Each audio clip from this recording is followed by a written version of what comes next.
What's up, everybody? Welcome back to Sikora Success. Today we have Mike Barnhart, who is not a new agent, but new with us at the Sikora Group, joined about 6 weeks ago and is already doing great things here. So, Mike, I appreciate you coming on. And I say this about a lot of guests that come on, but it's true. I mean, I don't know your background. Like, who is Mike before he got in the world of real estate? What made you get into it? And let's, kind of break it all down. Well, before we get started, can I just say this? You spend way too much time wearing a hat with the head of hair you got. Listen, if I had your flow, I wouldn't even own a hat. Yeah. There we go. Pop it off for the people. Yeah. Look Give at that. people what they want. Give Mike what he wants. All right. Perfect. Now we got everybody's attention. So. No, I get too much hat hair today. But no, the hat's easy, man. The problem with the hair is I actually have to use a blow dryer now, and that's what I don't enjoy. So yeah, I'd love to have that problem. So, but so what are we talking about? How I got into this? Yeah. So who was Mike before the world of real estate, and kind of what made you turn towards real estate? So I grew up in Morris County, like you. Normal upbringing, I would say. From there, I went to college. I was never one of those people that always had a dream job or knew what I wanted to do. So I kind of went to college, no direction, no real focus. Came out of college, just, was looking to just take a job. Actually got into the casino industry.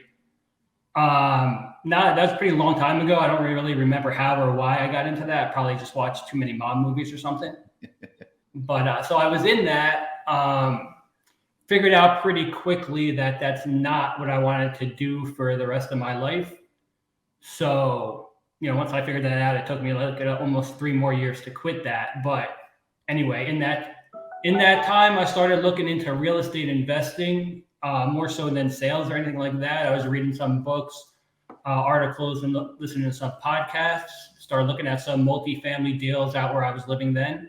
Yep. Then I got the real estate license as a way to transition careers. I was actually looking at property management initially, and the real estate license was kind of a way to transition and get my foot in the door there. But I found that, sales was going to be, more lucrative, also more fun, and would provide a better lifestyle in doing that. So I jumped into a small office as an assistant in Hoboken, doing, some of the background work that we have some of the assistants on the team doing now.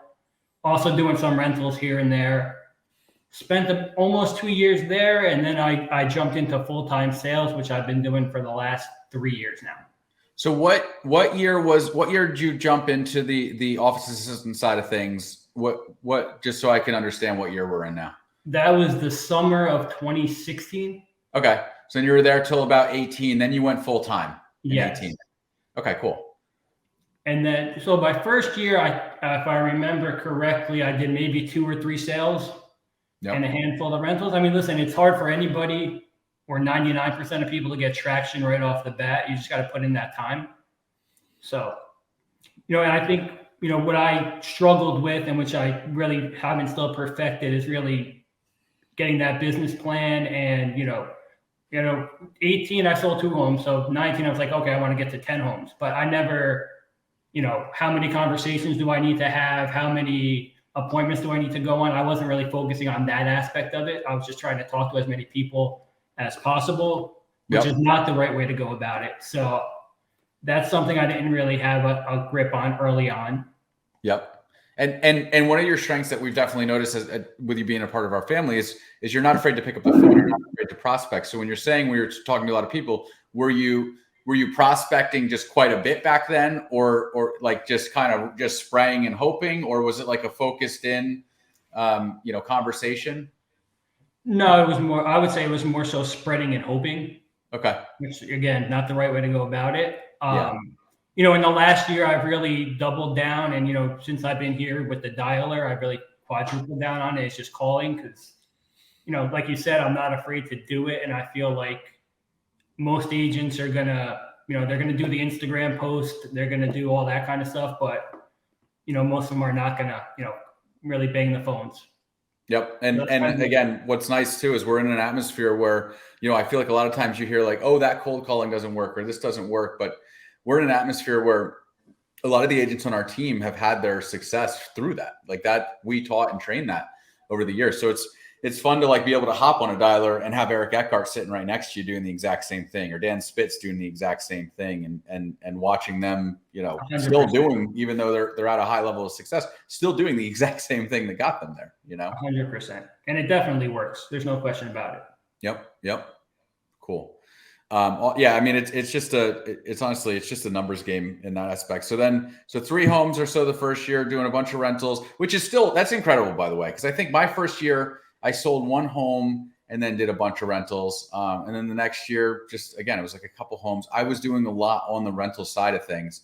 And then before I like finally made the decision that I don't want to do rentals anymore, that has a lot to do with it too. It's like quitting smoking. It's like you have to actually make a decision that this is what you're going to do and then start moving towards it. Or when you're following the business plan, it's like, I'm sick of not following a business plan.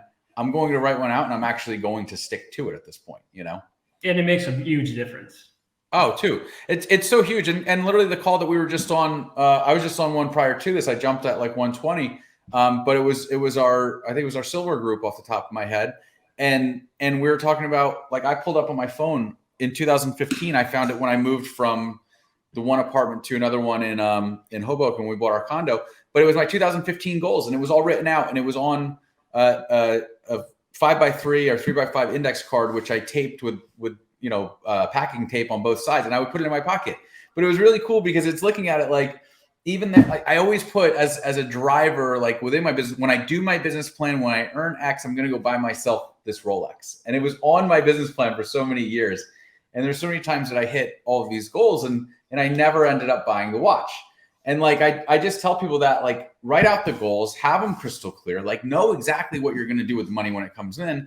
And then once the money's in, you can make the decision, do I actually really want a Rolex or not? And now I just wear hats every single day. And I'm not, it was just a young like thing because my buddy got a Rolex, but it wasn't actually important to me.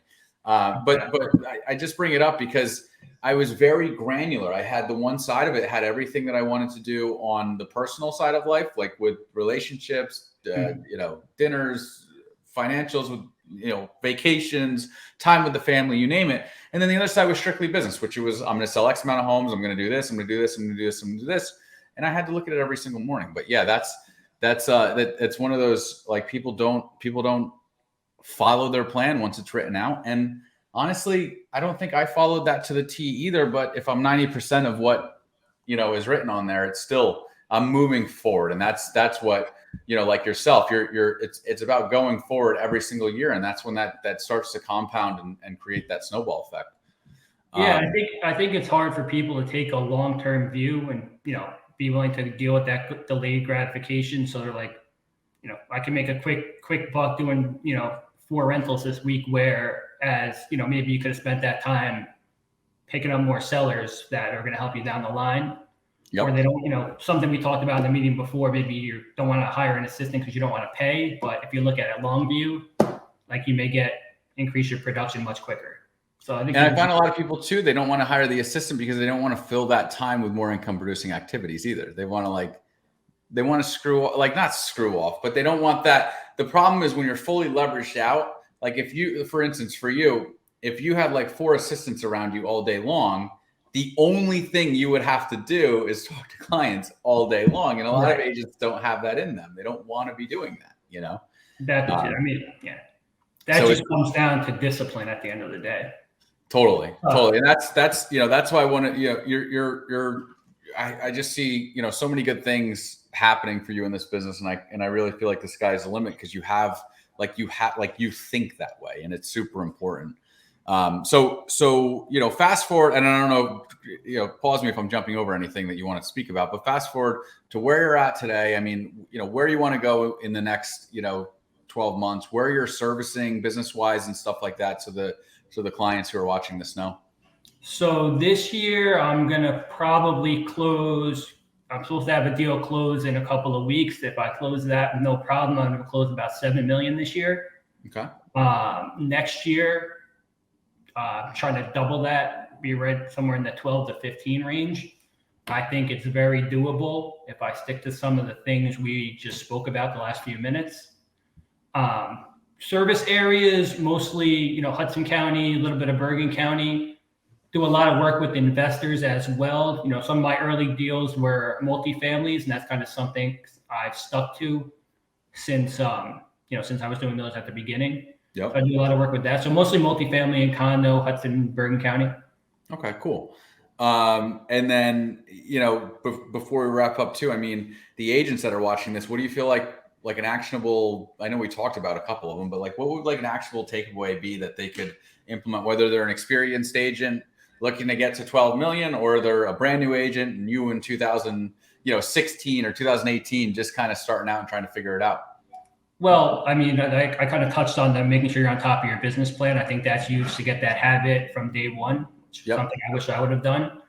The other thing is just get going. Like, the quicker you fail, the quicker you're going to be able to succeed. When 10 people tell you no and you realize it doesn't kill you, or somebody, curses at you on the phone or just says get lost, and you're like, I don't even remember their name 5 minutes later. Like, you kind of get over that hurdle.